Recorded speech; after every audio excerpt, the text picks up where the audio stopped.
Tahu apa yang perlu.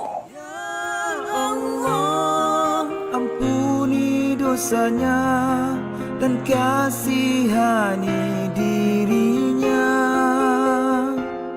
Berikanlah dia tempat yang mulia di syurgamu kekal selamanya.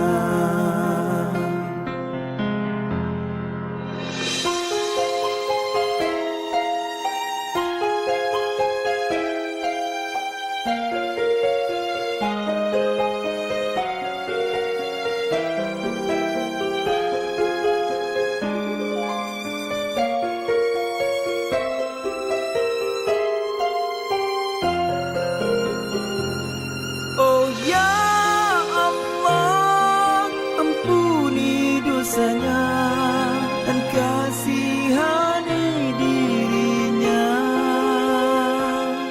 Berikanlah dia tempat yang mulia di syurgamu kekal selamanya.